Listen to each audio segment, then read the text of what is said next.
Tapos, binatan. Parang kinis.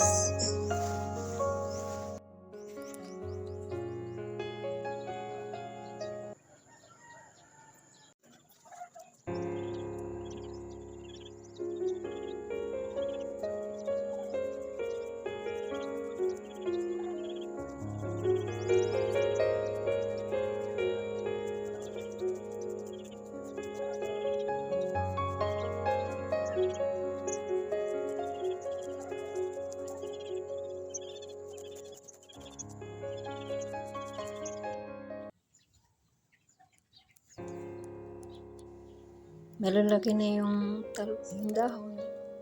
Talbusan natin to, ihalo natin sa munggo. Kasi masarap ito sa munggo.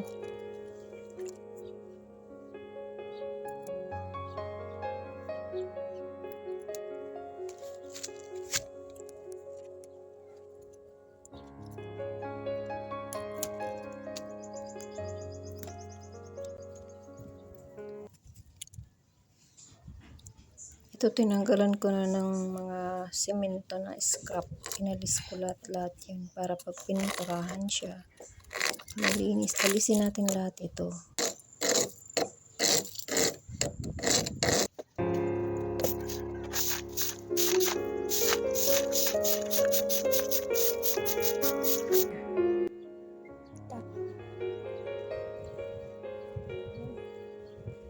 Tapon natin ito dito.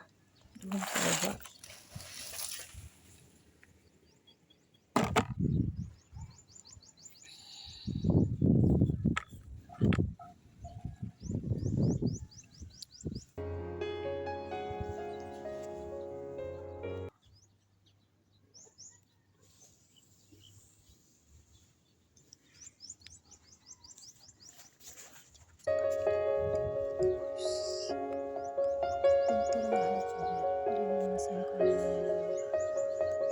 Sa lot. Pagod na pagod ako sa taas. Ngayon, minamasahe niya ako.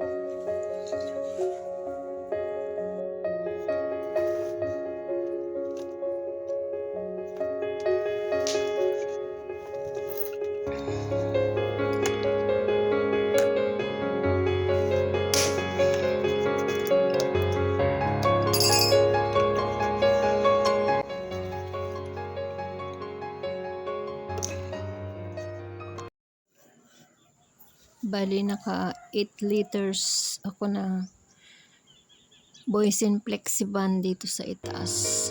Kasi maluwang dito, kaya yung 4 liters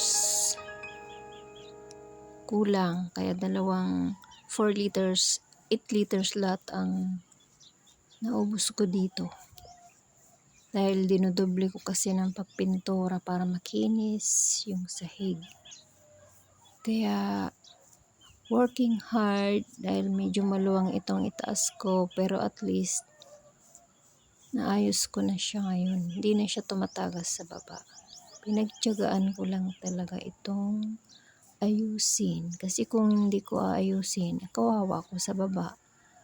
Mababasa ako doon. Kaya inunti-unti ko itong ginawa. Hanggang sa matapos ko ngayon, okay na yung bubong ko. Wala na siyang tagas dahil sa Flexi-Band. Boysen Flexi-Band, waterproofing. Maganda yun. Para sa slab. Para sa slab na bubong. Kaya kung magwa-waterproof kayo ng bubong na slab, gamitin nyo ito kasi maganda siya. Flexi-Band. Talagang mapaplasteran yung bubong at walang tagas. Siya pala guys, yung Flexi-Band, hinaluan ko siya ng semento. Bawat 1 liter ay may halo siya na may instruction naman doon sa likod ng Boysen Flexi-Band kung gaano karaming semento ang ilalagay. So yun ang sundin niya para pulido yung gawa, walang tagas.